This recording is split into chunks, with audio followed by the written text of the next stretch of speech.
Olá, boa tarde. Sejam bem-vindos ao TAG Summit, ajustando as velas para mares revoltos, estratégias para um mundo em constante transformação. Estamos aqui em um evento transmitido virtualmente pela TAG Investimentos, a única gestora de investimentos independente com 16 anos de história que promove um evento deste porte, trazendo uma experiência de imersão a nível nacional e internacional. Um encontro que vai debater com os melhores gestores do país os desafios e as estratégias frente à nova realidade econômica global.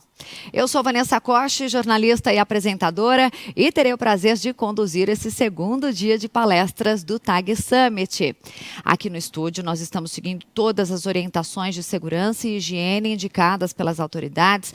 Toda a nossa equipe está trabalhando de máscaras e com o distanciamento necessário, fazendo a higiene das mãos sempre que possível. Então, faça o mesmo você também por aí. Esta edição conta com o patrocínio de Aliança Gestão de Recursos, Alchemy Capital, BlackRock, BTG Pactual Asset Management, Canvas Capital, Capitalis Asset Management, Compass Group, Credit Suisse Redding Grifo, Franklin Templeton, Giant Steps Capital, Itaú Asset Management, Miles Capital, Moat Capital, Morgan Stanley, Nordea Asset Management, Oaktree Capital, Oceana Investimentos, Pátria Investimentos, Redpoint Ventures, Schroders, Solana Capital, Tricorp Investimentos, XP Asset Management. Nosso muito obrigada a todos esses parceiros. Antes de nós iniciarmos a nossa programação, eu tenho alguns avisos que são muito importantes. Como vocês viram ontem, ao longo também desta tarde, nós teremos um vasto conteúdo para ser apresentado aqui em formato de painéis, incluindo perguntas de todos vocês, a nossa audiência online que nos acompanham. Então, os mediadores, eles vão fazer as perguntas que vocês podem enviar aos nossos convidados, mas essas questões, elas devem ser feitas pelo chat que pode ser acessado aqui na nossa plataforma.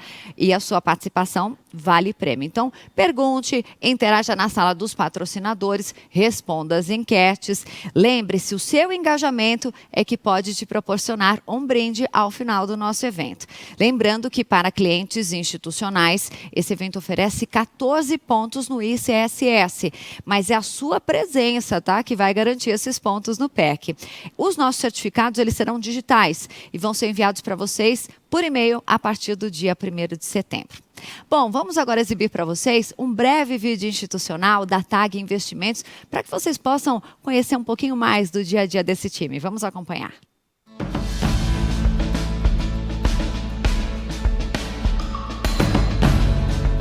Somos um país forte, em evolução com suas ideias, uma visão para o futuro. E a TAG tem orgulho de ser brasileira em constante evolução. Uma empresa sólida, com mais de 15 anos de experiência em investimentos. Estamos situados em São Paulo, o polo financeiro do Brasil. Com uma equipe sólida, nossos colaboradores são nosso orgulho. Nos preocupamos com a especialização e aperfeiçoamento do nosso time. Inovação, transparência, confiança. Uma gestora de patrimônio global com expertise para implementar recomendações e soluções para seus clientes. A TAG tem o orgulho de ser a primeira empresa do mercado financeiro a oferecer uma plataforma com solução global aos clientes e com total independência financeira. Primeira gestora independente focada no mercado institucional, isenta de conflito de interesse. São mais de 200 clientes ativos, 8 bilhões em gestão de patrimônios. Uma empresa afiliada à Ambima. Nossa parceria é assim. Primeiro decidimos juntos para onde ir. Depois iremos com você até lá.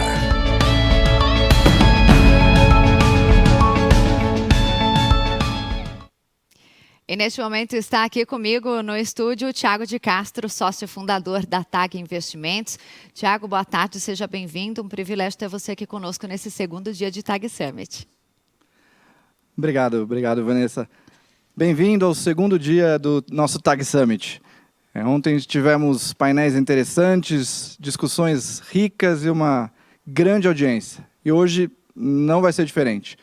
Hoje temos painéis de mercado imobiliário, temos private equity, temos asset allocation, temos crédito e, no final, uma conversa aberta que eu farei com o Guilherme Bechimol, da XP. Espero que aproveitem e vamos aos painéis. Vanessa. Obrigada, Tiago. Então, para darmos início à nossa programação o segundo dia, né, da nossa agenda, nós teremos a seguir o debate imobiliário, passado, presente e futuro.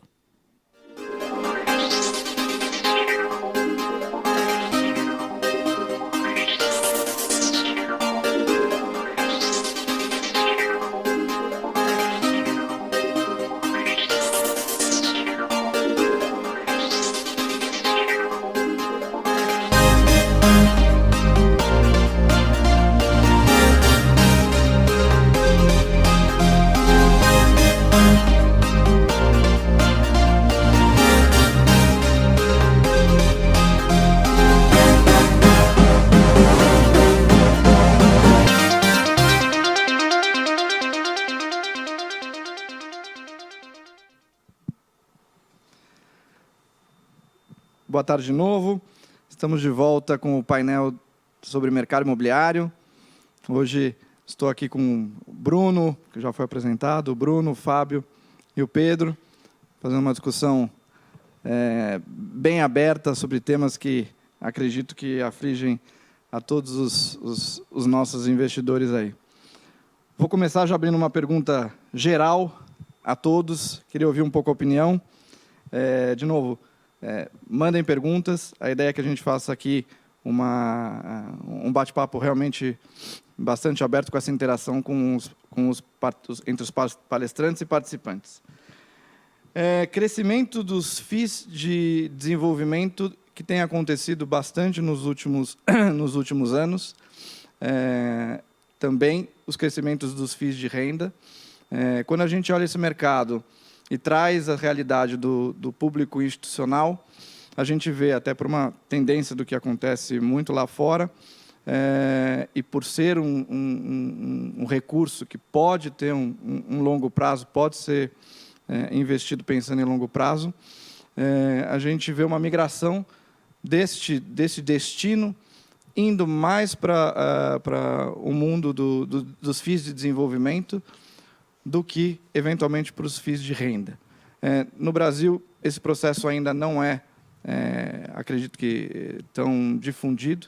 Eu queria ouvir um pouco a opinião de vocês, como é que vocês veem investimentos do mercado institucional sobre a ótica dos fundos de desenvolvimento e sobre a ótica dos fundos de renda. Vamos na ordem aqui. Passo a palavra para o Bruno. Bom, boa tarde a todos. Bruno Margato, do Credit Suisse, só me apresentando aqui. Eu toco alguns dos portfólios do banco, o fundo de logística, o fundo de renda urbana e o HGCR, que é o fundo de crédito. A gente vem estudando bastante esse assunto do desenvolvimento já há algum tempo, né? Não que a gente não fizesse, porque os portfólios eles são vivos, né? A gente costuma falar que o mundo de real estate é um bicho vivo, então as coisas acontecem e mudam todo dia. Então a gente já fez retrofit de BTS para logística, já fizemos retrofit de prédios corporativos, já fizemos CRI de desenvolvimento de hotéis e etc. Então o mundo de desenvolvimento, na verdade, acho que já faz parte de todos nós, do Fábio talvez até um pouco mais. E mais recentemente, acho que até um pouco por conta do ciclo econômico, a gente veio olhando isso mais de perto, principalmente no negócio de logística, que tem um ciclo imobiliário um pouco mais curto, ou seja, dá uma previsibilidade maior sobre os aspectos de risco. Então, a gente não tem olhado para o negócio de desenvolvimento à parte dos portfólios, ou seja, a ideia não é criar um fundo só para desenvolvimento.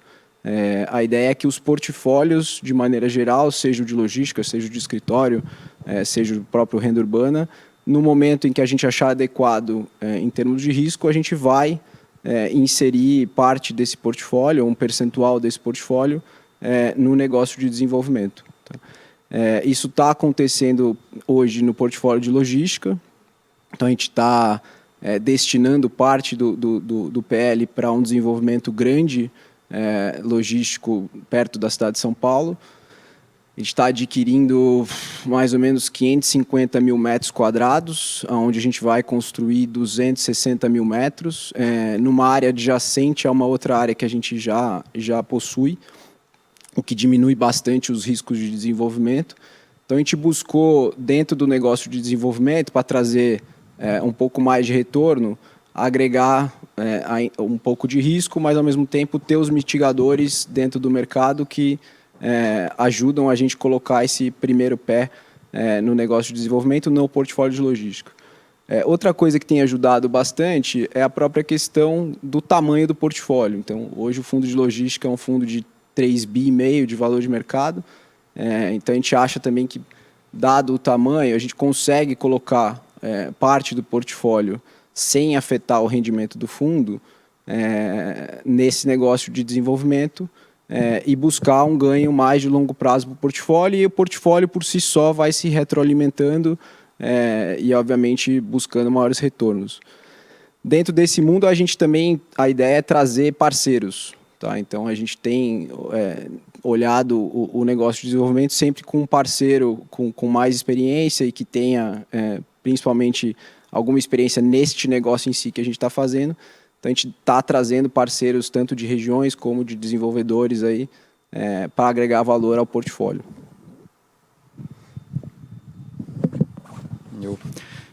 Bom, primeiro, obrigado, TAG, pelo convite, evento incrível que vocês estão fazendo. Prazer estar aqui falando desse tema nosso.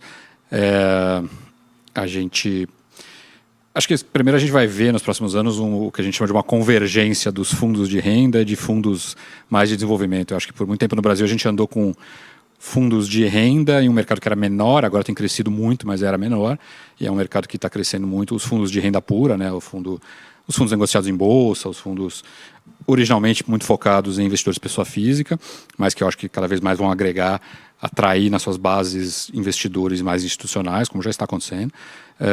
E havia um mundo dos fundos só ofertas 476, só para investidores profissionais, e desenvolvimentos eram feitos só ali.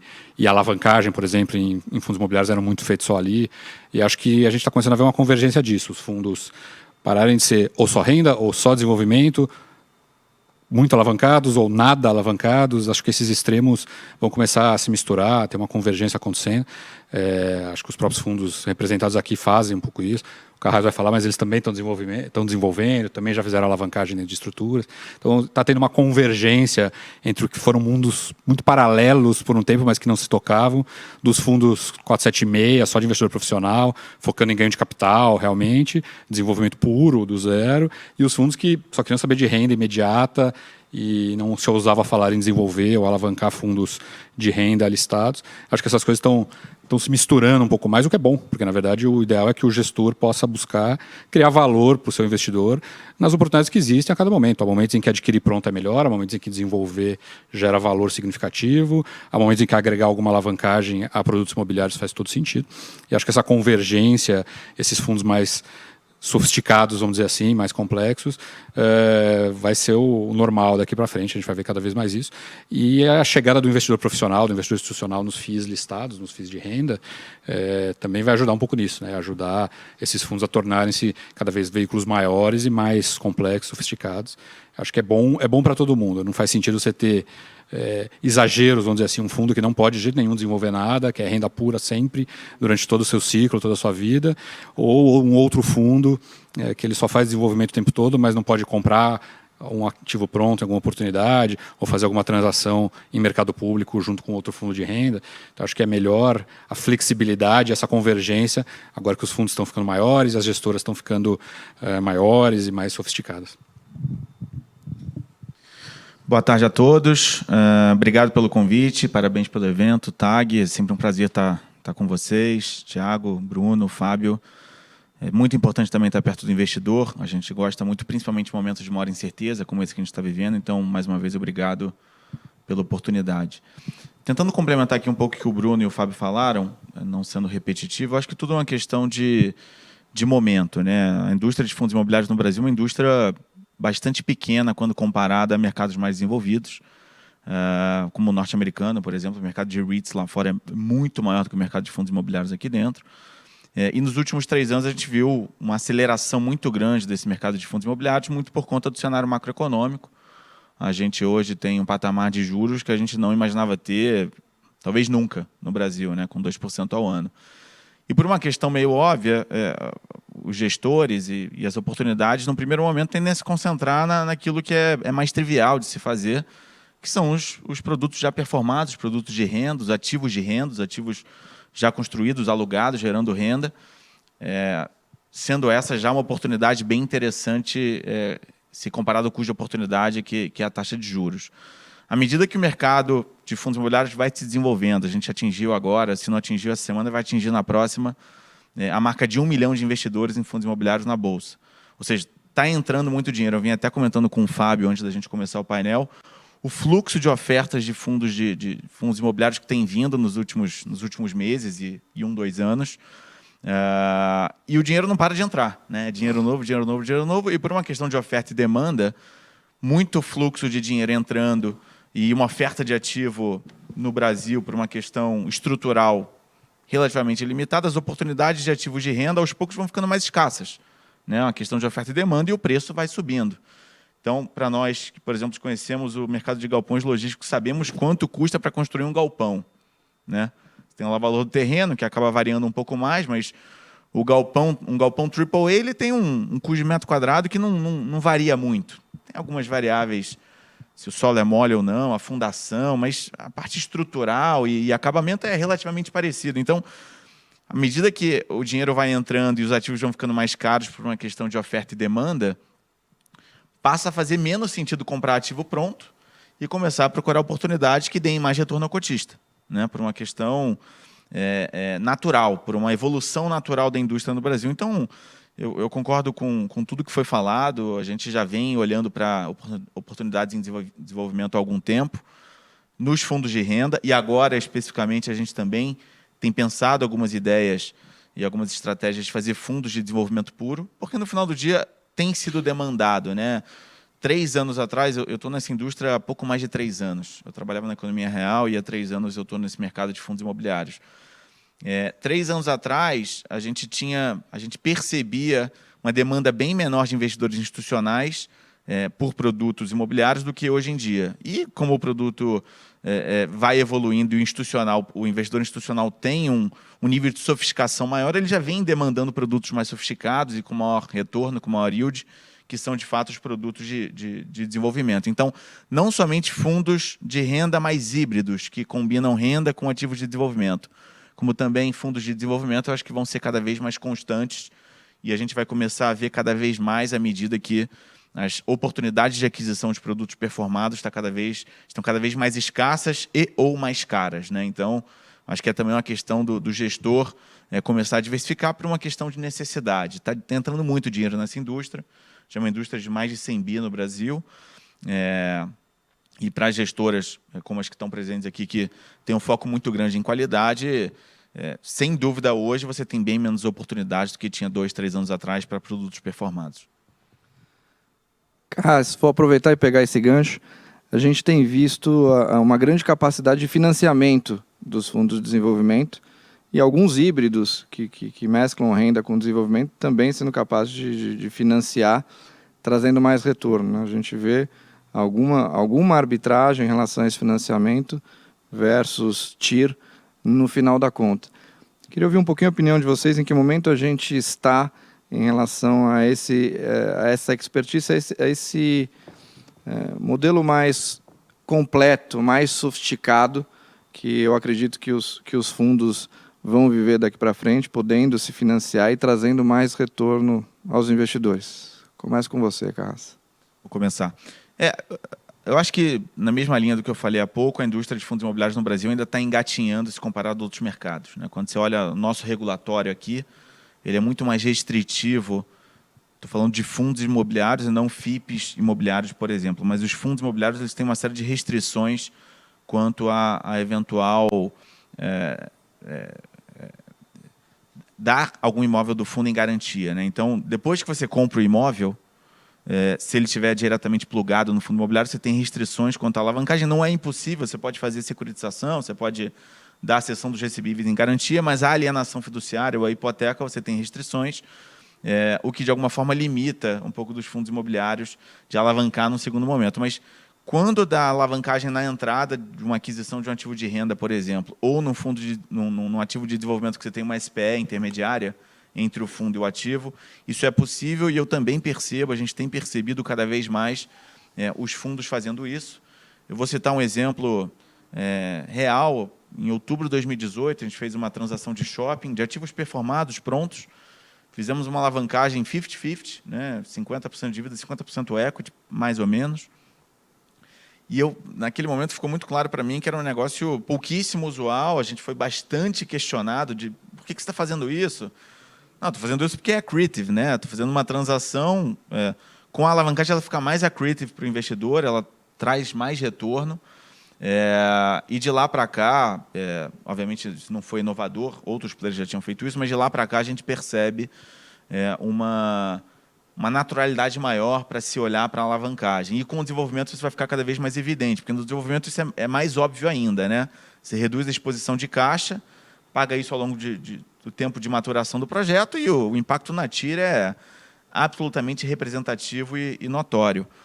Então, infelizmente, a nossa regulamentação ainda ela é um pouco limitada nesse sentido. Tem até uma série de discussões de um grupo de gestores, junto com alguns escritórios, discutindo um pouco esse tema, como é que a gente pode aprimorar um pouco o regulatório dos fundos imobiliários no Brasil e tornar ele um pouco mais semelhante ao que são os REITs lá fora.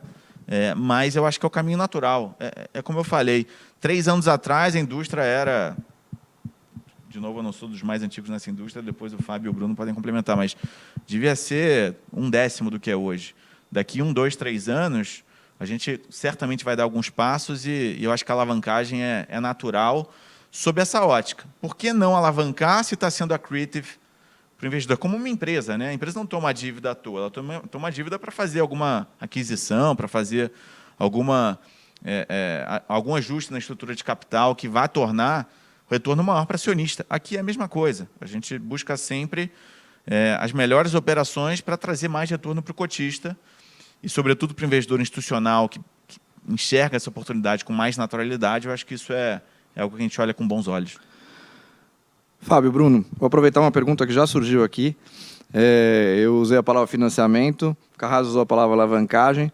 Acho que vale a gente falar um pouquinho do que é, de fato, essa alavancagem, porque existe aí uma questão, quando a gente vê a alavancagem, pode entender como risco, não é exatamente o que a gente está explicando aqui. Acho que seria legal vocês falarem um pouquinho aí das experiências que vocês estão vivendo aí nessa alavancagem sadia e explicar um pouquinho do que de fato é. Tá, vamos lá. O investimento imobiliário, independente de ser fundo ou não fundo, né, o investimento imobiliário por si, no mundo real, vamos dizer, independente de ele estar envelopado dentro de um fundo ou não fundo, ele é muito natural que ele seja alavancado. Ele é um investimento muito alavancável, se essa palavra existe, por N motivos. Existem garantias reais, né? Você tem ali um terreno, uma matrícula, um imóvel pronto, depende da situação, e você tem fluxos previsíveis, muitas vezes já contratados, às vezes não contratados, mas você vai ter contratos e fluxos ali na frente. Uma vez um grande investidor me falou que fluxos previsíveis valem mais do que fluxos imprevisíveis. E eu falei, por quê? A resposta é exatamente isso, é porque eles são muito alavancáveis, então eu consigo otimizar o retorno deles de maneira muito importante, consigo otimizar retornos. Assim, a alavancagem é natural em muitos tipos de negócio e no imobiliário eu diria que até mais. Contudo, tem a questão regulatória mesmo. Então, quando a gente fala em alavancagem, primeiro tem o que você pode fazer em termos de alavancagem. Então, a gente normalmente está falando em fundos imobiliários de cessão de recebíveis, né? Securitização de recebíveis, vamos dizer assim. Fazer os CRIs, fazer operações de mercado de capitais, principalmente, que é o que o fundo imobiliário mais consegue fazer. Outras operações imobiliárias podem fazer outro tipo de alavancagem. Mas o que a gente está falando em alavancagem, normalmente, é aquilo. É otimizar o retorno esperado, trazendo um capital normalmente mais barato, que é um capital, uma parte da estrutura de capital com uma outra cabeça de retorno para otimizar o retorno do equity, vamos dizer assim, que o nosso fundo tem. funciona assim no mundo real, e os fundos estão trazendo para dentro da estrutura esse tipo de operação, esse tipo de situação. Tem uma questão regulatória complexa a se tratar. Os primeiros vários anos que eu trabalhei com investimentos imobiliários, isso faz bastante tempo, a gente fazia FIPs, não fazia FIIs para desenvolver e para ter alavancagem, porque dentro dos FIIs era inviável. Isso está mudando, mas hoje ainda tem uma restrição. Então, quando a gente fala em FII e alavancagem, normalmente a gente está falando em cessão de fluxo, ou seja, vender seus recebíveis futuros na tal da securitização. A gente está fazendo um CRI, que um fundo de crédito, por exemplo, o fundo do próprio Bruno já fez conosco esse tipo de operação de cessão de recebível, a tal da securitização, que é outro assunto que vai crescer demais no Brasil nos próximos anos. Concordo 100% com o Fábio. Acho que, obviamente, o investimento imobiliário, ele talvez seja um dos mais alavancáveis de todos os tipos de investimento. Você consegue gerar mais retorno sempre alavancando. O fato é que no Brasil isso não era tão possível assim há 2, 3 anos atrás. Com juros de 14%, essa conta já era um pouco mais complexa. Então, acho que, assim, por tudo que o próprio Carrasco e o Fábio colocaram aqui, o amadurecimento aqui da indústria, eu acho que passa por tudo isso, né? Então a gente está vivendo esse segundo momento aqui de crescimento dos fundos. Eu acho que tudo isso começa a ser possível também por conta dos tamanhos dos portfólios. Uma coisa era você ter um portfólio de 200, 300 milhões que você tinha lá 2 ativos, né? E uma exposição muito mais centrada. Uma outra coisa é agora os portfólios todos com 1, 2, 3 bilhões, onde você tem uma diversificação muito maior do seu ativo e até do seu passivo, e isso facilita muito toda essa transformação e esse amadurecimento mesmo do mercado. Então a gente caminha para esse amadurecimento, a gente começa a trazer esses novos riscos, basicamente por conta de queda de taxa de juros, que começa a ser accretive para o fundo, você fazer as aquisições ou mesmo alavancagens em paralelo ao investidor. Obviamente que aqui tem que se tomar um pouco de cuidado, porque a discussão toda é em volta de como isso se comporta dentro do fundo, então precisa ter uma métrica única aí no mercado, e acho que a gente precisa trabalhar um pouco em cima disso, de como você amortiza e contabiliza juros, amortização e etc. E também a segunda questão que a gente tanto debateu, que é a questão do desenvolvimento. Então, acho que essas duas coisas, elas passam basicamente pelo amadurecimento mesmo, acho que pela entrada também do público institucional nesse mercado, que vem cada vez mais vindo para esse setor, basicamente porque os portfólios cresceram, a liquidez aumentou dos portfólios. Então, os portfólios de fundo imobiliário, há 5 anos atrás, tradeavam menos de 1 milhão dia na Bolsa. Hoje, os maiores fundos tradam 6, 7, 8 milhões dia. Isso fez com que os investidores viessem, os passivos dos fundos estão sendo transformados, não são mais só pessoas físicas. O público institucional tem demandado dos gestores agregação de risco aos portfólios, principalmente, obviamente, em momentos em que isso passa a fazer sentido. Então, acho que tudo isso é um pouco do amadurecimento do setor, um pouco das mudanças que tem que acontecer, e o regulatório acho que tem que vir junto, né? Então, acho que toda essa discussão regulatória de facilitar tanto a alavancagem como o desenvolvimento dentro dos fundos, acho que só vai ser boa para o setor, vai agregar valor e vai facilitar o crescimento aí de todo mundo. Tinha deixado a pergunta sobre pandemia um pouco mais para frente, mas não vamos conseguir segurar, porque eu já recebi umas 7 perguntas sobre esse assunto. Então, eu acho que esse é um tema que a gente vai explorar bastante. Acho que a gente até pode dividir por classe, eventualmente começar falando um pouco de lajes corporativas. Algumas perguntas aqui sobre qual que é o portfólio ideal no novo normal. E acho que a pergunta do milhão, inclusive, né? E aí a gente pode passar depois por shoppings, acho que faz sentido a gente passar por logística, entender um pouco de residencial, o impacto que a pandemia trouxe para essas classes. Fábio, quer começar? Começo, mas você quer classes específicas ou no geral? Vamos dividir, acho que por classe, porque pela quantidade de perguntas que foram específicas, acho que seria legal a gente abrir um pouco. Vamos com lajes corporativas, depois a gente passa para as outras? Vamos lá, essa é a parte complicada. Laje corporativa / home office. Falar de alavancagem, desenvolvimento, FII, não é fácil. Agora complicou a vida aqui um pouquinho.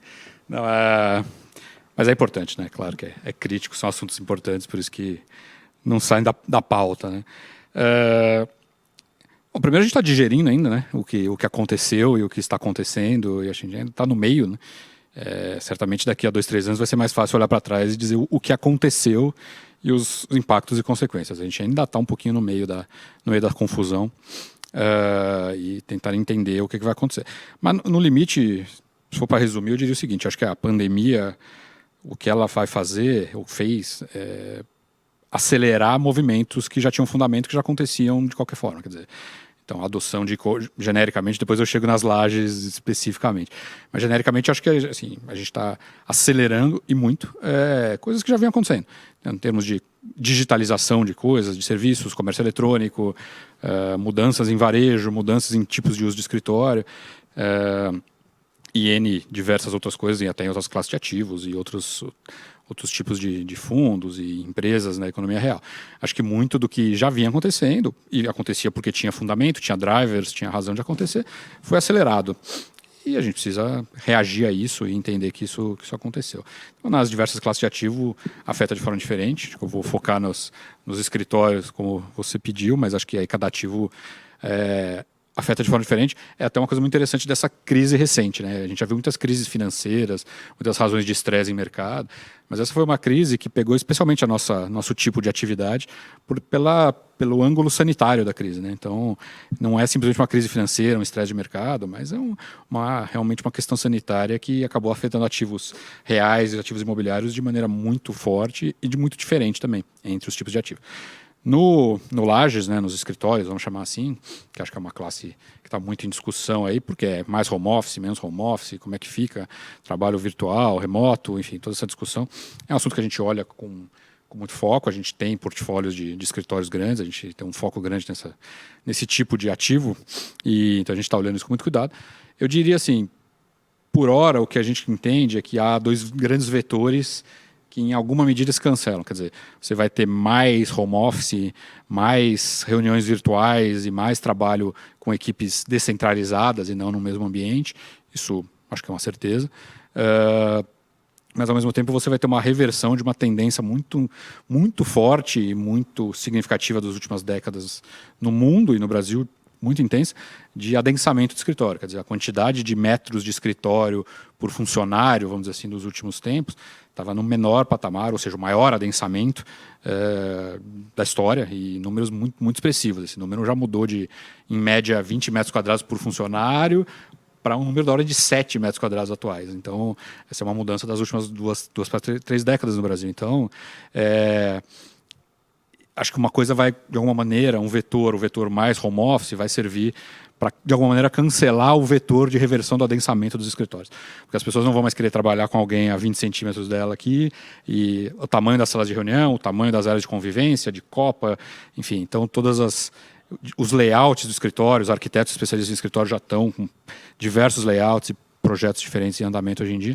Então, só que, para eu mudar o adensamento do escritório, ao invés de pegar mais área de escritório, eu vou fazer mais home office, e uma coisa vai ser a ferramenta para permitir a outra, vamos dizer assim. Então, eu não vejo no agregado, nos bons mercados, nos mercados de grande dinâmica, vamos dizer assim, mercado do escritório de São Paulo, por exemplo, bem localizado, eu não vejo no agregado uma redução da área necessária de escritórios de maneira significativa, um pouco por isso, porque eu vejo um cancelamento de vetores aí em direções opostas. Mas, de novo, é cedo para saber, com certeza, mas por hora essa é a cabeça. Acho que tem que ter um cuidado aqui do investidor, só complementando, principalmente nesse curto prazo aqui agora, porque a gente tem 2 coisas acontecendo, né? A gente, obviamente, tem uma pandemia e um ciclo vindo de home office e outras questões causadas aí pelo adiantamento de discussões que vinham no futuro, mas, ao mesmo tempo, você tem uma economia com uma certa defasagem, né? Então, economia caindo, né? Esse ano vai ser um ano complexo, o ano que vem a gente ainda depende de alguns fatores para entender o que vai acontecer, mas esse movimento econômico, ele também, de alguma forma, vai afetar o setor de lajes e outros aqui de economia real e, obviamente, a gente aqui como gestores de portfólios imobiliários. Então, muito do que vai acontecer em termos de vacância, olhando o negócio de lajes e inadimplência, vem pela própria economia, né, pelo movimento econômico que que vai acontecer agora.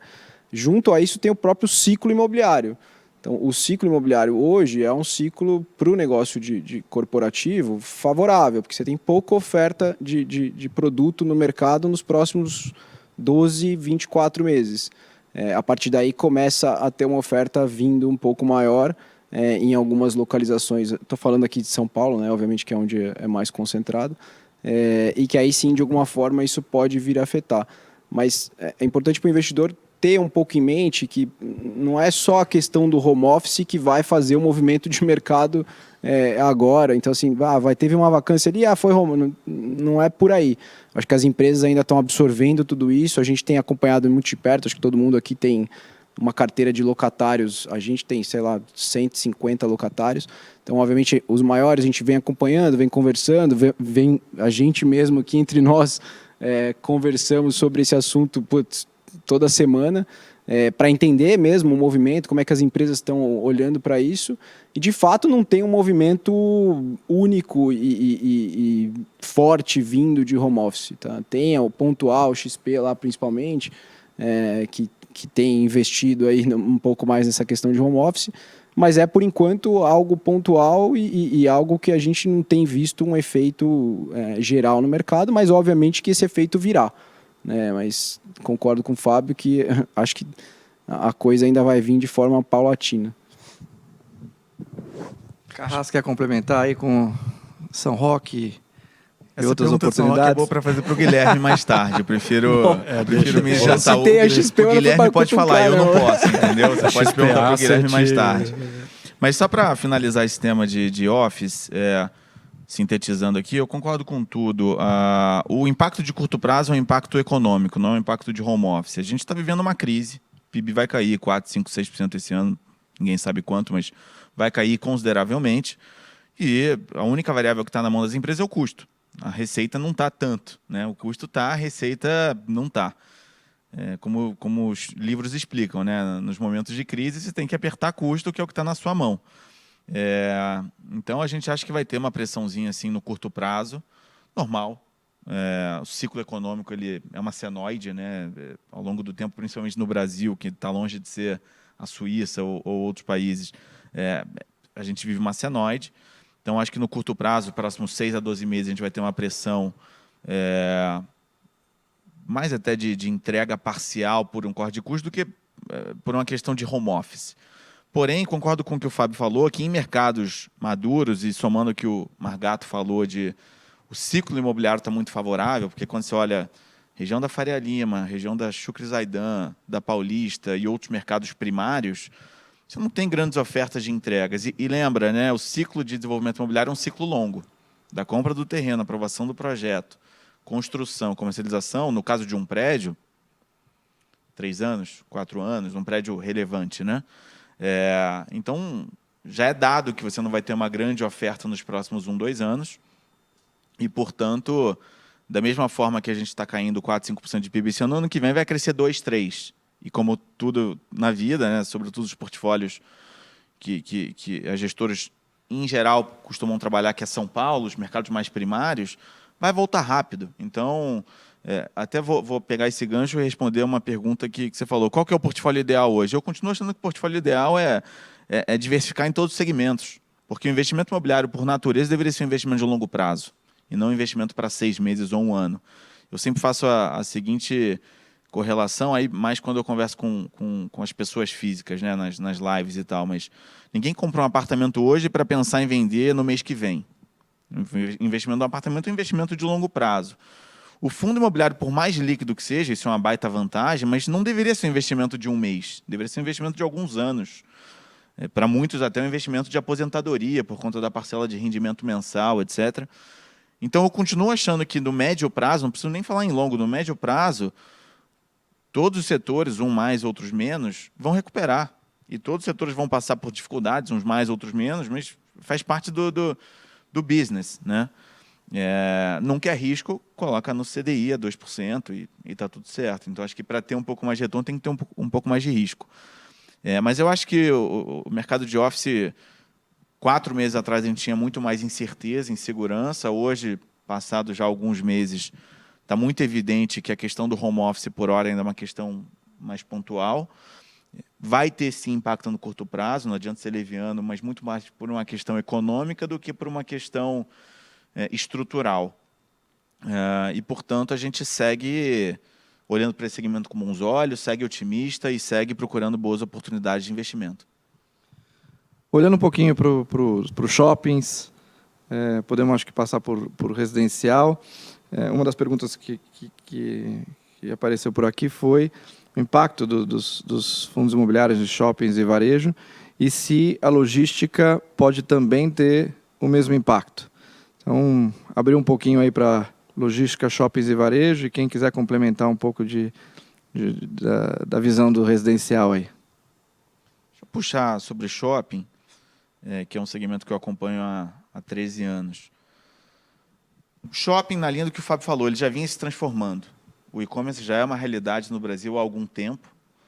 Ele ficou muito mais em evidência agora durante a pandemia, porque as pessoas, por uma questão de necessidade, intensificaram a utilização do comércio eletrônico. As gerações que já utilizavam passaram a utilizar mais, as gerações que não utilizavam por algum tipo de medo tiveram que passar a utilizar. Então, sem dúvida, o comércio eletrônico sai vencedor e em breve a gente fala de galpão, e o galpão, na minha opinião, é o segmento vencedor dessa pandemia. Mas o e-commerce já estava aí, já há 3, 4 anos que o e-commerce vem crescendo a passos largos no Brasil. E o shopping já vinha se transformando. O que vai acontecer agora, o que está acontecendo, na verdade, também algo que já foi falado, é uma aceleração da transformação, né? Eu trabalho com shopping há 13 anos e já há muito tempo se fala de transformar o shopping num ambiente multiuso, que una muito mais do que compras, né? Sair com uma sacola, lazer, entretenimento, alimentação, serviços. Cada vez mais você começa a ver hotéis, torres corporativas e residenciais acopladas no mesmo terreno do shopping center. Cada vez mais você começa a ver centros médicos, curso de inglês, faculdade, colégio, vários e vários restaurantes, e por aí vai, porque virou um programa de família, seja para lazer, seja para resolver algum problema, ir um serviço, etc. E o que está acontecendo agora com a maior penetração do e-commerce é que esse processo precisa se intensificar. Senão o shopping vai perder força. Esse negócio de que shopping vai morrer, eu tenho absoluta certeza que não. Primeiro porque a gente, no Brasil, em termos de área bruta locável per capita, a gente está bastante atrás de outros países, então a gente não tem muito shopping por habitante como outros países têm, sobretudo nas capitais, que têm poder de consumo.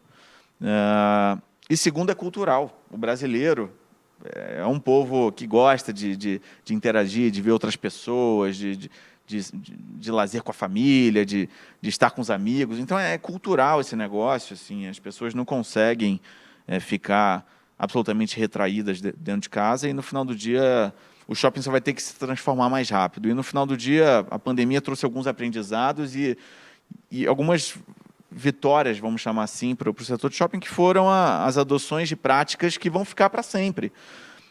O delivery já vinha sendo praticado, mas o drive-thru, que você, de repente, compra pela internet, passa lá e pega, ou o locker, que você pega o seu produto num locker no estacionamento, não precisa entrar, ou as lojas, agora cada vez mais listando os seus produtos nos marketplaces. Quer dizer, o shopping fatura a venda online pelo CNPJ da loja no shopping, só que para o cliente final, que é quem manda na relação, a situação facilitou, porque ele pode comprar em casa. E os shoppings como mini hubs de distribuição, mini CDs, não tem nada mais bem localizado no Brasil do que os shoppings. Diferente dos Estados Unidos, que os shoppings estão, muitos deles, nas estradas e fora dos centros urbanos, no Brasil eles estão encravados nas regiões mais adensadas, né? Nesse conceito de galpão que a gente vai falar daqui a pouco, de last mile, nada melhor. É o melhor last mile de todos os tempos. Ele está dentro das regiões mais adensadas. Então, cada vez mais, as próprias redes de varejo passam a usar o shopping como um mini hub de distribuição. Então, É inegável que é um dos segmentos que mais está sofrendo, como todos aqueles que demandam mais fluxo de pessoas, como hotéis e shoppings. A gente, por acaso, também tem hotéis no portfólio e está sofrendo bastante também. Shoppings, a gente tem um portfólio de 12 shoppings, que sofreu muito nos meses de março, abril e maio, principalmente. Junho começou a ter uma leve melhora, mas também bastante sofrido. A minha leitura é que serão 12 meses árduos pela frente. Mais de 2, 3 meses para cá, a coisa começou a ficar um pouco mais clara e me parece que a recuperação pode ser mais rápida do que aquela que a gente imaginava. Primeiro porque a vacância não explodiu como achei que pudesse acontecer. Na média, a vacância aumentou 1% da área. É uma vacância... Essa é a grande vantagem do setor de shopping, né? Num shopping você tem 200 locatários, 300 locatários. Então, o risco de vacância alta é muito menor. Quando num galpão, muitas vezes, você tem 2, 3 locatários, você fica mais concentrado, ainda que o business esteja numa onda positiva. Então, a vacância não explodiu, as vendas estão voltando mais rápido do que a gente imaginava. Tem shoppings do portfólio que estão vendendo 80% a 90% do mesmo mês do ano anterior. E eu acho que tem o fator vacina, que quando sair, né, e o news flow vai ajudando aos poucos, né, o news flow positivo vai ajudando, eu acho que, principalmente no Brasil, que é cultural, na minha opinião, as pessoas voltam a frequentar com alguma velocidade. Então, a gente está tranquilo também, a gente acha que shopping no Brasil ainda é um negócio que tem bastante espaço para continuar crescendo. Serão meses difíceis, mas, de novo, volto para o que eu falei há 5, 10 minutos, de que investir em fundo imobiliário ou investir no mercado imobiliário tem que ser com uma visão de longo prazo. Acho que no longo prazo a gente continua super otimista. Fábio, você vê algum efeito em cadeia da logística em relação à questão de shoppings e varejo? Sim, na linha do que a gente mesmo já colocou aqui, né, dessa aceleração de tendências. Acho que eu não vou nem ousar com o Carrez aqui falar sobre shopping, ele domina o assunto, eu concordo com tudo que ele falou, mas não vou nem ousar entrar no assunto do shopping em si, mas eu acho que é um pouco a questão da aceleração da tendência que eu comentei. Acho que a adoção de e-commerce no Brasil, ela teve um certo salto, mas ela estava num ritmo até um pouco mais lento, eu diria, nos últimos anos, e eu acho que agora a gente teve uma aceleração que eu acho que não retorna para trás. Eu acho que porque houve muita quebra de barreira cultural, até na linha, parece brincadeira, mas é verdade. As mães e as avós, e as pessoas que se recusavam, porque não, vão clonar o meu cartão de crédito, não quero saber de pedir coisas pela internet, não faço isso de jeito nenhum. Não teve jeito, passaram a fazer. E a partir do momento que você começa a ter aquela conveniência, aquela facilidade, eu acho que isso dificilmente reverte. Então, acho que a gente teve uma aceleração muito grande da adoção tanto de e-commerce quanto de digitalização de N tipos de serviços. Não é só e-commerce, estou falando de produto físico, mas N outros serviços que as pessoas queriam ir nos locais fazerem e que vão começar a fazer mais de forma digital, remota, e acho que isso é uma tendência forte que afeta N classes de ativos e modelos de negócio. Em relação à logística, relação logística varejo, né, vamos dizer assim, e-commerce, eu acho que é essa aceleração de tendência, de adoção, que acelera demais os processos de logística, de novas logísticas, de desenvolvimento de logística. Quer dizer, a gente tinha, por muito tempo, um parque instalado de logística antigo, antiquado, mesmo em São Paulo, mesmo em um mercado grande, importante de São Paulo. O estoque, vamos chamar assim, de galpões bem localizados, galpões próximos das áreas adensadas, né, que possam ser hubs do last mile, que é essa entrega direto para o consumidor final, né? Tem gente que chama de last mile, tem gente que chama isso de last touch. Na verdade, last touch é uma marca registrada de um certo player aí, estrangeiro. Basicamente é aquele lugar onde você armazena, manuseia e entrega e eventualmente recebe de volta numa logística reversa o produto direto para o consumidor final. Então você não vai passar para uma loja ou para um atacadista, para um varejista, mas você vai entregar direto para um consumidor final, seja via entrega sua direta, seja via um motoboy do Rappi que vai pegar ali e levar para o cliente, seja até um cliente final retirar direto. Mas acho que tudo ao redor desse conceito de last mile ou de hubs logísticos urbanos vai ganhar uma aceleração muito forte.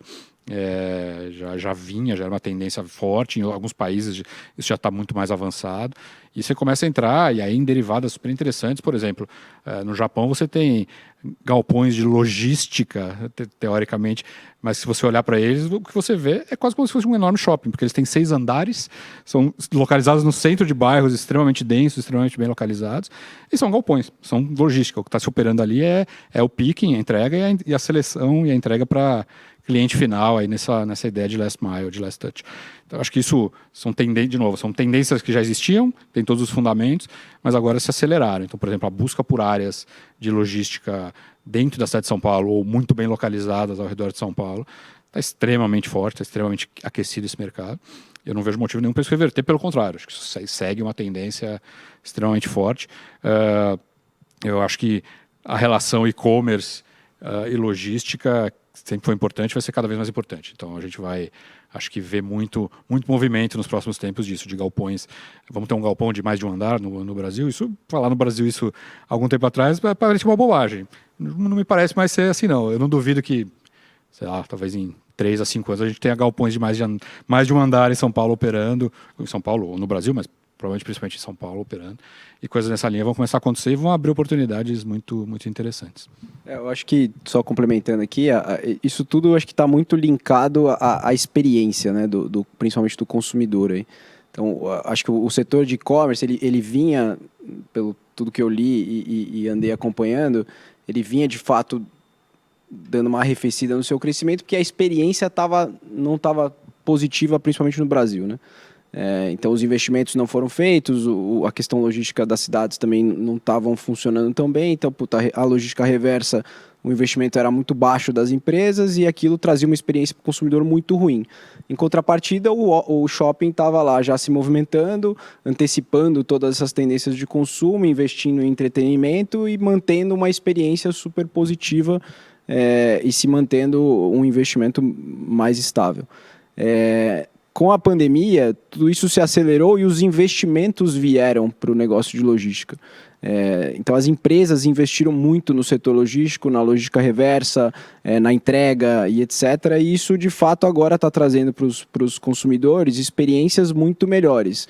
Ainda não está longe de um state of the art aí que vai, de fato, tirar um pouco mais do caminho do shopping, mas de fato, essa experiência está sendo muito positiva e os investimentos estão acontecendo e vão continuar. Muito claramente, os investimentos no setor de logística, a gente tem coisas próximas a São Paulo, coisas inclusive ficaram vagas que a gente teve assim, demanda absurda, que a gente nem esperava.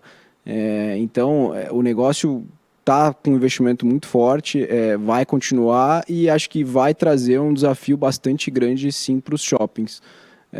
Os shoppings vão precisar, além de tudo que já vinha sendo feito dentro dos shoppings, de mudança de mix, mudança de maior entretenimento, maior olho para a família, eu acho que tem uma mudança dentro do mix do shopping, principalmente por conta dos lojistas menores e até de rentabilidade do ativo, que eu acho que tem uma certa dificuldade de manutenção de tudo isso e, obviamente, não é o que o Carras falou, o shopping vai continuar existindo, o brasileiro está acostumado com aquilo, ninguém vai ficar em casa agora só pedindo delivery, todo mundo busca sair de casa, se entreter e fazer uma compra, ver loja, levar o filho para brincar e etc. Então, o shopping continua, mas o desafio é mais em cima da sua rentabilidade de fato, né? De como manter a renda que vinha sido mantida. Então, essa é a minha opinião aí sobre o setor. Legal. Vamos entrar num outro tema aqui, que também faz parte de uma pergunta, na verdade, de duas. Existe uma resolução para o mercado institucional, que é a 4661, que fala sobre desenvolvimento de carteira própria de imóveis. E a gente tem percebido, de muitas fundações, o período ideal de desenvolvimento com a compressão de taxas nesse momento. Então, é um momento onde elas conseguem desinvestir o portfólio, rentabilizando essa carteira própria, e, para continuar na mesma classe de ativo, tem buscado as opções dos fundos imobiliários. Como é que vocês têm sentido essa ou quais as opiniões sobre essa migração da carteira própria que vem acontecendo ao longo dos últimos, se não me engano, 4 anos. Temos provavelmente mais 5 ou 6 anos aí pela frente, mas como é que vocês têm visto aí essa migração do portfólio próprio para o portfólio de gestores especializados em fundos imobiliários?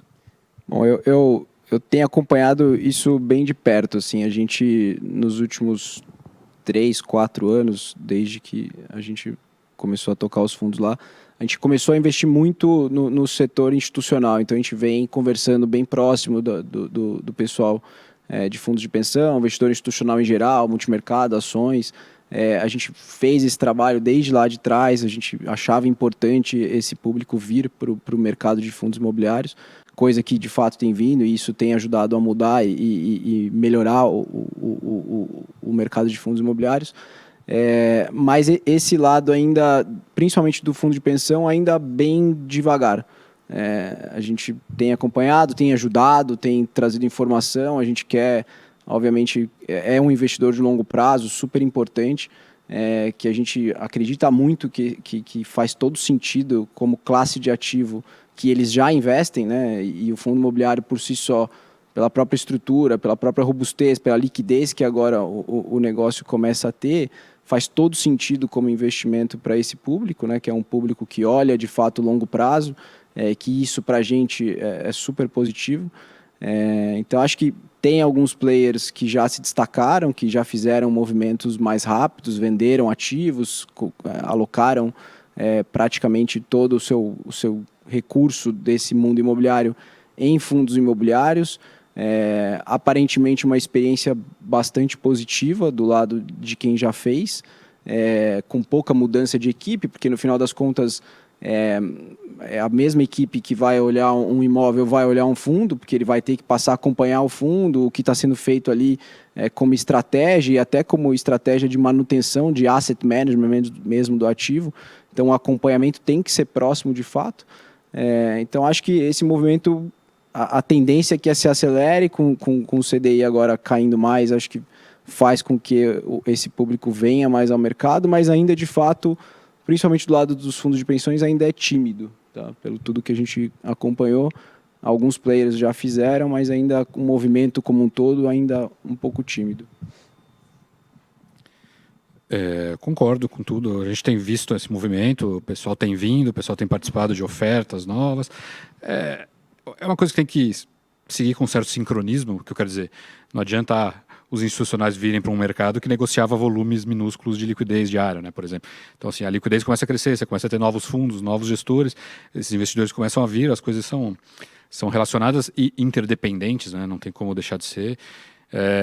Acho que ainda sim o movimento é relativamente tímido, já tem alguns fundos, alguns institucionais que já vieram há algum tempo, e já estão com experiências, na minha opinião, também interessantes e satisfatórias. E acho que isso vai ser um casamento muito interessante de médio e longo prazo. Eu acho que os investidores institucionais e os fundos imobiliários profissionais, grandes, bem estruturados, o ativo, acho que o tipo de ativo e os objetivos dos institucionais casam muito bem. Mas está tendo essa mudança, né? Então, do investir diretamente na matrícula, no tijolo, ser dono direto do imóvel, para ser cotista de um fundo, é uma mudança cultural, uma mudança estrutural, e acho que ela vai vir gradualmente. Tem um estímulo regulatório, vamos dizer assim, né, com o prazo regulatório, mas não é porque tem um prazo regulatório que vai acontecer de uma hora para outra. Tem todas as etapas. Então acho que as fundações começaram contratando consultores para estudar que imóveis manter, que imóveis desinvestir, que imóveis eventualmente migrar para um fundo, de continuar exposto àquele ativo, mas aí via fundo e não via imóvel direto. Acho que estamos talvez perto do fim de uma primeira fase que levou talvez aí 2 anos de análise, estudos, direcionamento de como ia ser feito, principalmente nas fundações maiores. Mas é um movimento que está acontecendo e acho que naturalmente vai seguir num ritmo um pouco mais rápido ou não, mas vai com certeza seguir, não tem retorno nesse casamento aí dos institucionais e dos fundos imobiliários. Questão de tempo. 3 anos atrás a gente via muito menos interesse, há 2 anos aumentou bastante, há 1 ano muito mais gente olhando.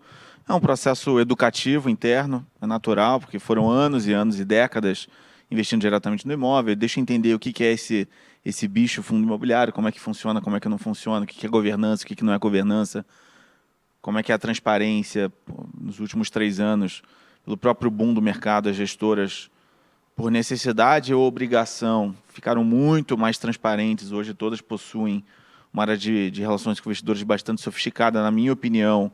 Não deixa nada a desejar em termos de transparência se comparado a uma empresa de capital aberto. Então isso vai dando cada vez mais conforto e tranquilidade para os institucionais. A liquidez, que até 3 anos atrás era de menos de 1 milhão por dia, hoje tem N fundos negociando entre 5 e 10 milhões por dia, com alguns picos de 15 e 20, o que é fantástico. Negocia muito mais do que muita ação, inclusive, que é listada há muito tempo. E quando... Assim, os fundos de pensão gostam de imóveis, né? Os institucionais gostam de imóveis pela característica do segmento. A ordem natural é começar a olhar para o fundo imobiliário com mais naturalidade, porque é mais líquido, porque é mais diversificado. Com o mesmo montante de dinheiro, você fica exposto a muito mais locatários do que se você tem um imóvel diretamente, né? Você pega 10 milhões de reais e compra uma fração de alguma coisa, se você comprar os mesmos 10 milhões em N fundos imobiliários, você vai estar exposto a milhares de locatários, se você quiser, né? O que é muito melhor em termos de vacância e inadimplência, fica muito mais diversificado. Então, acho que é uma questão natural, aquilo que a gente falou lá no início, de a indústria está se desenvolvendo, é natural. Acho que daqui 2, 3 anos, quando a gente estiver nesse painel aqui, a gente vai olhar para trás e vai falar, pô, lembra como era, estava atrasado? Eu acho que é isso que vai acontecer. Então, a gente já tem visto uma demanda grande, pelo menos de análise, né? Ainda tímida do ponto de vista de aportes, mas de análise é notório que os institucionais estão se mexendo e procurando entender cada vez melhor desse mercado. Seguindo um pouquinho nessa linha e fazendo um gancho com o que o Carrasco comentou, a gente tem quase 1 milhão de pessoas físicas nos fundos imobiliários e, se não me engano, a gente não tem 1 milhão de pessoas físicas na renda variável. É um número inferior ao número de pessoas físicas nos fundos imobiliários. Quando a gente traz essa realidade para o mercado institucional, dos portfólios que a gente conhece, existe ainda uma distância na relação da classe investida de fundos imobiliários para a relação da renda variável. Hoje a gente tem uma oportunidade dada, entendo eu, temos uma oportunidade quando a gente olha IFIX, quando a gente olha o momento dos fundos imobiliários. Eu queria ouvir um pouquinho de vocês, precificação versus valor dos ativos reais dentro dos fundos imobiliários, né? Esse é um momento interessante, já passou, IFIX já voltou, pensando no institucional que está aumentando essa classe de ativo dentro do próprio portfólio. Queria ouvir, apesar de um pouco conflitados, queria ouvir a opinião de vocês. Os fundos eles acabam tendo uma métrica de precificação do valor justo dos ativos, que é a cota patrimonial, né? A cota patrimonial nada mais é do que o somatório do valor de mercado de cada um dos ativos, dividido pelo número de cotas. Só que tem uma defasagem, porque os fundos eles fazem reavaliação anual dos ativos, né? Então, intra-ano, né, de 2 de janeiro, assumindo que o fundo tem um exercício fiscal encerrando em 31 de dezembro, de 1º de janeiro até 30 de dezembro, muita coisa acontece na economia que não reflete na cota patrimonial de forma representativa por conta da reavaliação anual dos ativos ser anual, como o próprio nome diz. Então, olhar a cota patrimonial é uma métrica que não pode ser ignorada, não pode ser desprezível, mas não a única. Acho que tem que olhar uma série de outros fatores. O custo de oportunidade, por exemplo, né? O custo de oportunidade caiu, os yields têm que cair. A Selic está 2% bruto, a NTNB fechou. E aí tem um efeito de oferta e demanda, como todo ativo de mercado secundário, como todo ativo de bolsa. À medida que as pessoas topam receber um yield menor, porque o custo de oportunidade caiu, a demanda pela compra aumenta. A demanda pela compra aumenta, a cota sobe. Então, e aí, eventualmente, descasa por algum período de tempo da cota patrimonial. Eu acho que, óbvio que tem ativos que sofreram mais e ativos que sofreram menos, segmentos que sofreram mais, segmentos que sofreram menos, mas eu acho que só olhar para os ativos que sofreram menos e que estão com a cota descolada da patrimonial não é a única variável na minha opinião, que tem que ser olhado. Acho que tem outras. Em termos de oportunidade, só encerrando aqui, me parece um bom momento, porque basicamente se você olhar a precificação de patrimonial versus mercado, hoje, no geral, está muito próximo, né? Os fundos não estão com uma defasagem tão grande de patrimonial e de lá do ano passado para esse ano, o CDI caiu aí 400, 500 bips. Então, obviamente que isso ainda não está refletido nos patrimônios dos fundos. Aí é óbvio que você vai ter que fazer a tua análise. Então, se você olhar os fundos de shopping, eles estão tradando um pouco abaixo até da sua patrimonial. Aí é a questão de vai reprecificar ou não. Os fundos de logística, por outro lado, estão tradando acima das suas cotas patrimoniais, né? Porque é exatamente o contraponto. Mas no overall, não. Hoje o mercado está tradando ali muito próximo a patrimônio, talvez com um pouquinho de coisa acima, com oportunidades ou não, dependendo do seu stock picking aí dentro do setor, né? Mas em termos de oportunidade, olhando o longo prazo, que é o que o institucional olha, acho sim um bom momento para investimento. Fábio, quer complementar? Estamos no limite do tempo, mas quer complementar? Não, eu concordo no geral. Acho que tem oportunidades interessantes. A crise gerou. Final do ano passado teve um certo rally, muitos fundos pareceram caros, mas a crise agora trouxe muitos para preços muito interessantes. A gente mesmo começou um fundo de fundos para comprar os fundos deles aqui, dos meus. Então, no meio da crise de março, alocamos muito recurso, inclusive dos próprios sócios, nosso próprio, aproveitando a oportunidade. E acho que a oportunidade ainda está aí. Talvez não no mesmo preço de meio de março, mas também com menos incerteza agora. Então, eu acho que os preços estão interessantes, sim. Legal. Gente, o tempo acabou. Tem algumas perguntas que ficaram por aqui, que eu vou repassar aos três.